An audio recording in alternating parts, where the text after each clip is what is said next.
कवि सम्मेलन देख देख के घर की शीला देवी को शेर और शायरी का बुखार चढ़ गया था। अब वो सीधे मुंह किसी को जवाब ही नहीं देती थी।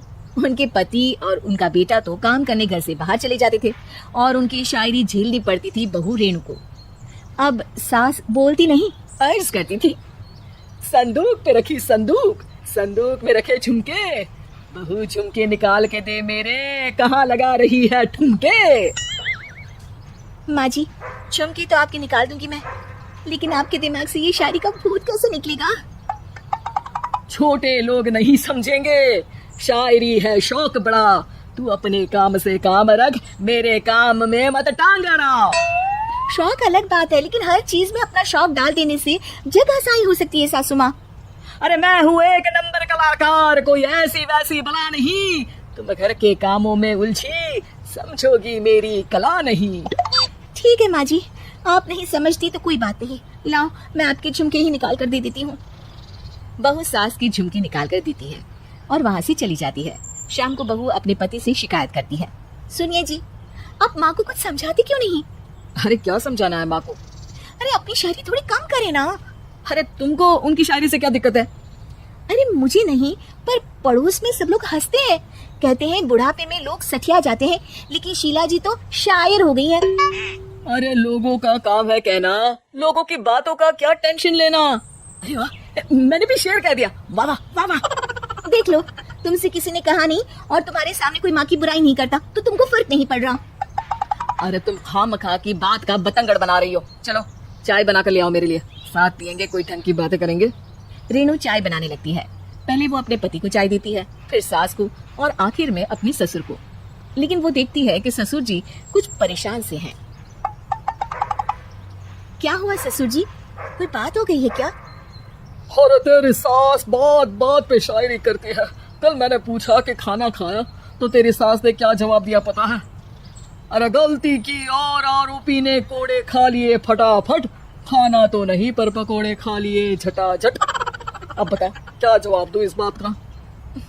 वो तो सभी से शायरी में ही बात कर रही है, मुझे भी समझ में नहीं आता कि क्या करूं मैं। बेटा उसको उसी की भाषा में जवाब देना पड़ेगा। मैं तो आम बातचीत में भी उसके सामने कुछ नहीं बोल पाता, शायरी में क्या बोलूंगा भला। ससुर ने जैसे ही कहा कि उसको उसी की भाषा में जवाब देना पड़ेगा, बहू को ये बात जच गई। अगले ही दिन वो शायरी की कुछ किताबें लेकर आई और शायरी की प्रैक्टिस करने लगी ताकि सास को उन्हीं की भाषा में जवाब दे सके। उसने दिन रात एक कर दिए।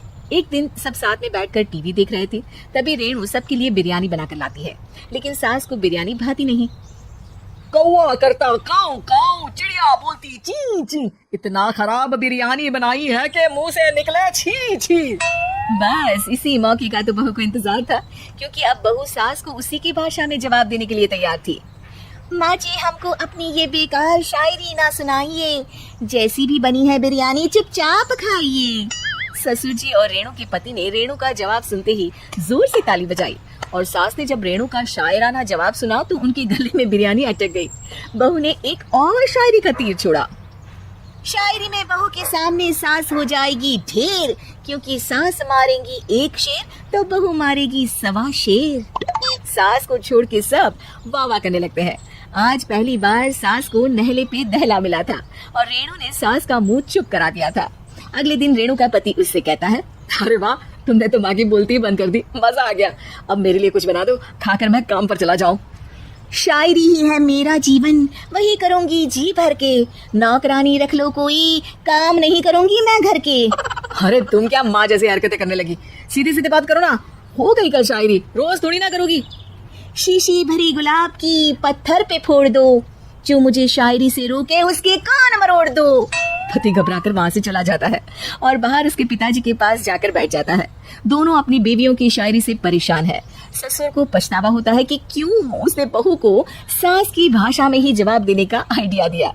अब तो घर में 2 शायर हैं। दोनों एक साथ दुखी स्वर में कहते हैं, हम दोनों की ही बेबियां जब से शायर हो गई हैं, क्या बताएं, जिंदगी एक फटा हुआ टायर हो गई है।